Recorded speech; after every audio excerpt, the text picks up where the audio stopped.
Buenas tardes, quien les habla, Raúl Ramos Calderón, participante de la Escuela de Derecho de la prestigiosa Universidad Abierta para Adultos, UAPA. Agradezco a Dios por haberme permitido concluir esta carrera. Y por qué no, agradezco a la doctora Marta Toribio, directora de la Escuela de Derecho, quien fungió durante todo este proceso como facilitadora del curso final de grado. El tema que hemos escogido para exponer es la medida de coerción. En el mismo vamos a desarrollar conceptos, características, fundamentos jurídicos, su clasificación, los principios que rigen esta medida, recursos para revisión de las medidas de coerción, presupuesto y el tribunal competente de la misma. Es importante destacar que las medidas cautelares, como figura del derecho procesal penal, no deben usarse como penas anticipadas. Su aplicación necesariamente tendrá que estar supeditada a la excepcionalidad y su duración estará condicionada hasta que permanezcan las causas que dieron su origen. Las medidas de coerción o cautelares son instrumentos procesales que se imponen durante el curso de un proceso penal, con el objeto de restringir el ejercicio de los derechos personales o patrimoniales del imputado o terceras personas. Dentro de las características, una importante y fundamental es la medida coercitiva. Es de su carácter cautelar, de modo que solo pueden mantenerse mientras persistan las condiciones que le dieron origen, de tal forma que estas figuras del derecho procesal no pueden extenderse mucho en el tiempo para evitar que tenga el carácter de una pena anticipada. Fundamento jurídico. El fundamento de esta medida que afecta la libertad personal se encuentra en la propia Constitución Dominicana, cuando ésta indica lo siguiente: nadie podrá ser juzgado sin haber sido oído o debidamente citado, ni sin observancia de los procedimientos que establezca la ley para asegurar un juicio imparcial y el ejercicio del derecho de defensa. Las audiencias serán públicas, con las excepciones que establezca la ley, en los casos en que la publicidad resulte perjudicial al orden público o a las buenas costumbres. Se dispone además en la Constitución las acciones de amparo y de labios habeas como garantía de la libertad e integridad de una persona. Aspecto que hay que señalar es que las medidas deben ser establecidas por la ley y tienen carácter excepcional. Clasificación de las medidas de coerción. Medidas cautelar personales. Estas recaen sobre la persona del imputado, afectando a su libertad, limitándola o acondicionándola a fin de impedir que se evada de la acción de la justicia. Medidas cautelares reales. Tienen por objeto el patrimonio de quien a la postre podrá resaltar, obligado a hacer frente a las responsabilidades económicas fijadas en la sentencia. Dentro de las medidas de coerción cautelares y personales tenemos la siguiente: el arresto, la prisión preventiva, la presentación de garantía económica, el impedimento de salida del país o localidad, someterse al cuidado o vigilancia de persona o institución, presentación periódica ante el juez o autoridad y por último arresto domiciliario. Dentro de los principios que destacamos están los siguientes. La medida coercitiva se rige por determinados principios que nacen en la Constitución y los convenios o pactos internacionales relacionados con los derechos fundamentales de la persona. Y según el nuevo Código Procesal Penal de la República Dominicana, son los siguientes. Principio de legalidad. Este principio tiene sustento constitucional en el artículo 224, que señala: no está permitida la forma alguna de restricción de libertad personal, salvo en los casos previstos por la ley. Otro principio que regula su aplicación es el principio de inocencia, ligado a la prisión preventiva. El tenor de lo que expresa el Código cuando señala que la prisión preventiva está sometida a un límite temporal razonable a los fines de evitar que se convierta en una pena anticipada. El principio de inocencia, conjuntamente con el derecho a la libertad, exige que la prisión preventiva sea de carácter excepcional y que la libertad es la condición natural del ser humano.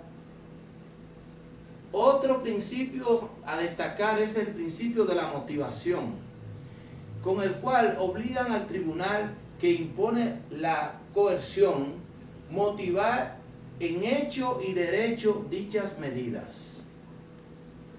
Luego continúa diciendo que la resolución judicial que impone una medida de coerción o la rechace es revocable o reformable en cualquier estado del procedimiento.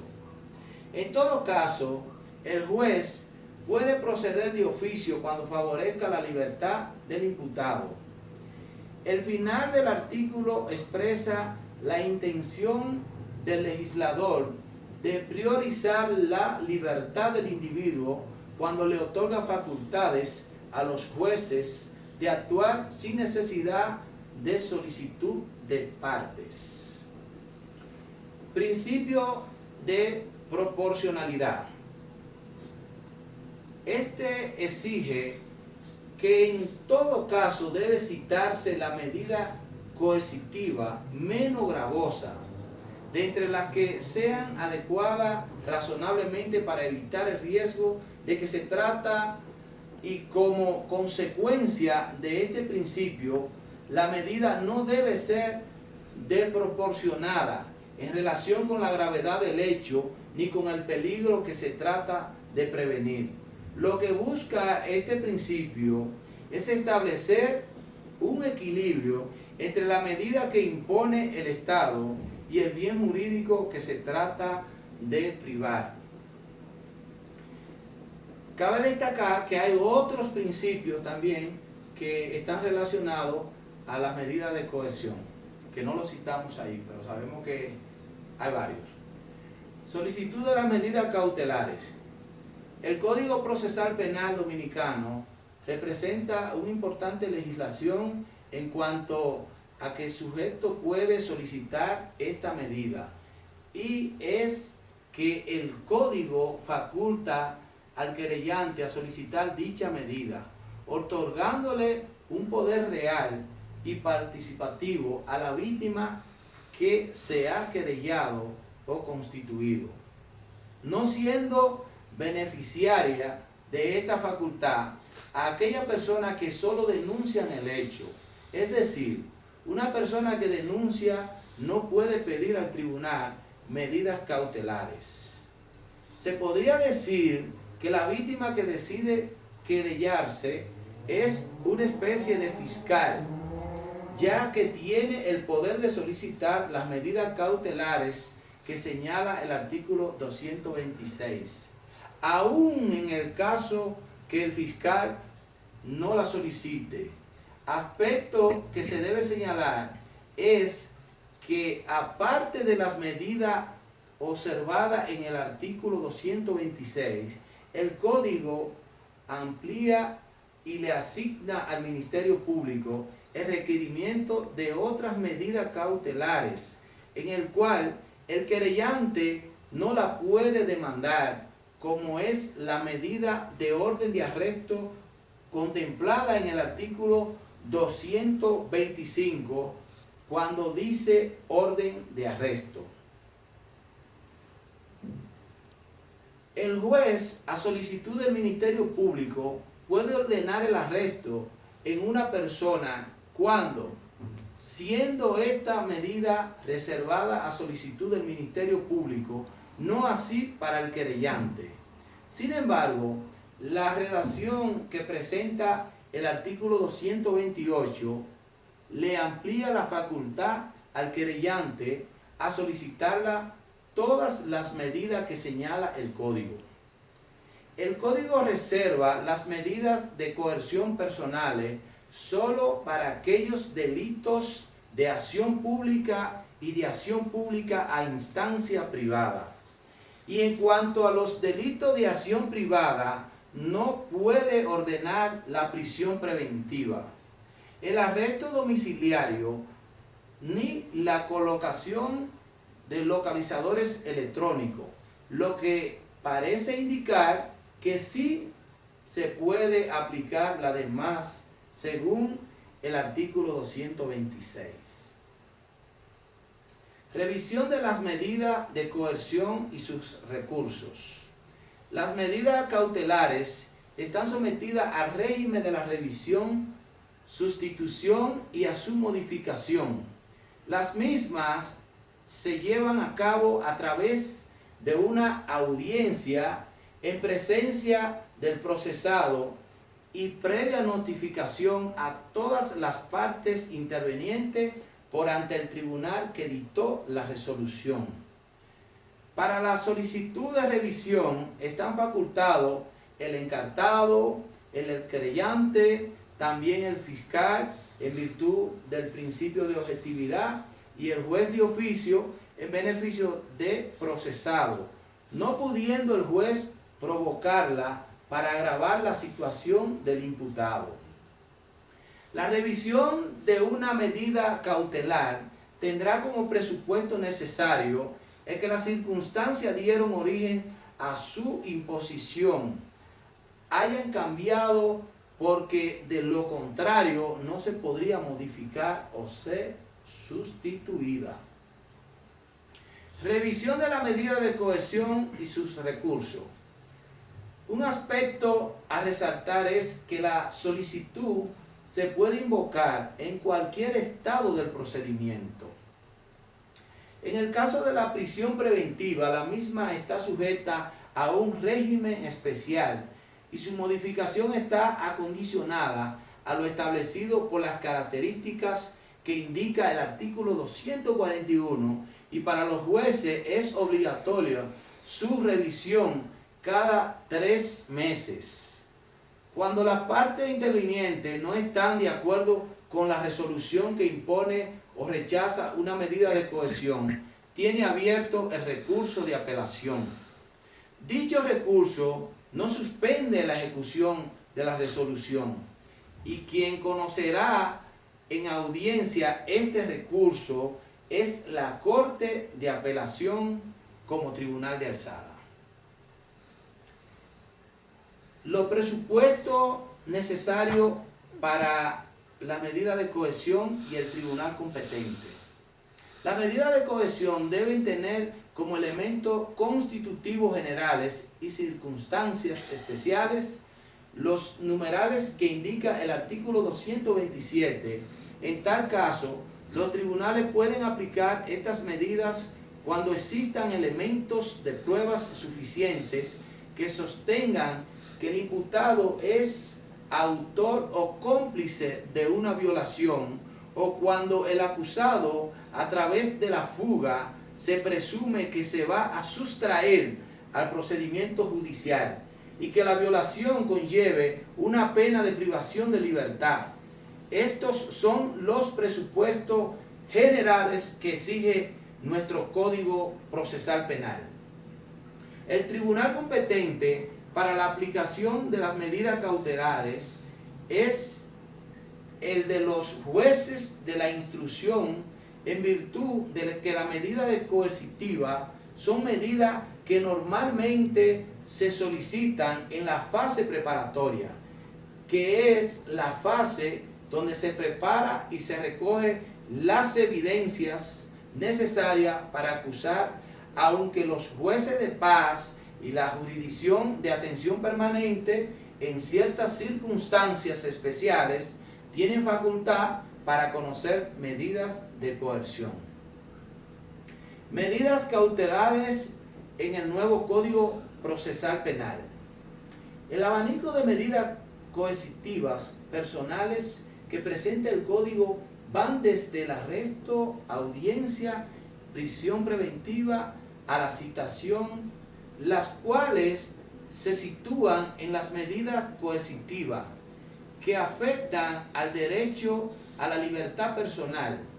Ejemplo, una aprehensión del testigo que no atiende al llamado de una citación puede aparecer mediante el uso de la fuerza pública, establecido en el artículo 199. La restricción de circulación, que también lo establece el artículo 178 del mismo código. Dentro de esta nomenclatura se ubican también, y como sustituto de la prisión preventiva, el arresto domiciliario, la obligación de someterse al cuidado o a vigilancia de una persona o institución, la obligación de presentarse periódicamente, la colocación de localizadores electrónicos, la prohibición de salir sin autorización del país, el internamiento establecido en el artículo 233, la incomunicación también establecido en el artículo 109 de nuestro Código Procesal Penal. Medidas cautelares en el nuevo Código Procesal Penal.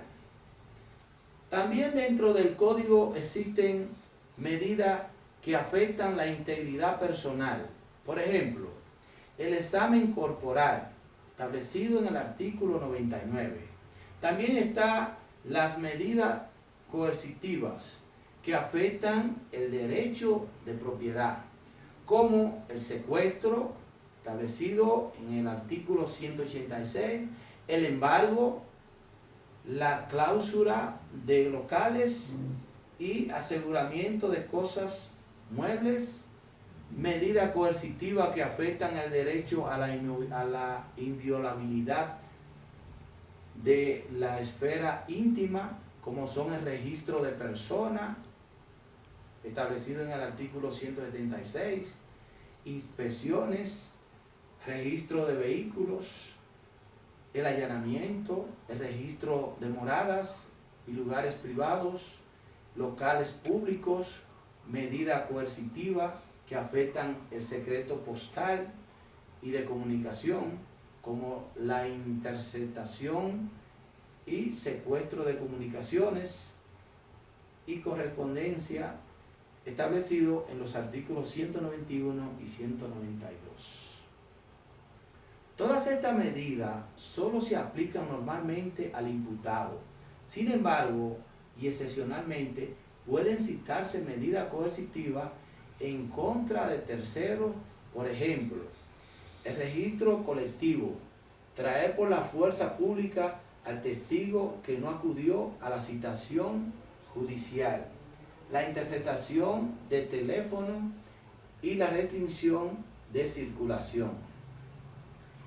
Importante es señalar que quien está habitualmente facultado para imponer medidas de coerción es el tribunal, y en circunstancias especiales las puede imponer el Ministerio Público y la Policía Judicial, sin autorización del juez, como la citación, el arresto en caso de flagrancia, la cual puede aplicar un particular, el registro de personas, registro de vehículos, registro colectivo, restricciones de circulación, la cual no puede superar más de 6 horas.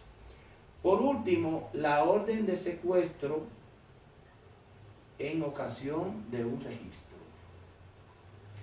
Y ya para concluir, es importante aclarar que la medida de coerción no es una condena, porque el imputado aún no ha sido juzgado, sino que más bien después de la evaluación del juzgador, éste puede restringir sus libertades hasta los fines de asegurar que comparecerá a todas las etapas del proceso penal, cual será sometido por los hechos que se le acusa. En tal sentido, en uno de los párrafos del artículo 227 del Código Procesal Penal, se establece que, en cualquier caso, el juez puede prescindir de toda medida de coerción cuando la promesa del imputado de someterse al procedimiento sea suficiente para descartar el peligro de fuga. Con dicho planteamiento queda comprobado que el único fin de la aplicación de la medida de coerción en nuestro sistema de justicia penal es garantizar que el imputado no se ausente del juicio que se celebre en su contra. Muchas gracias.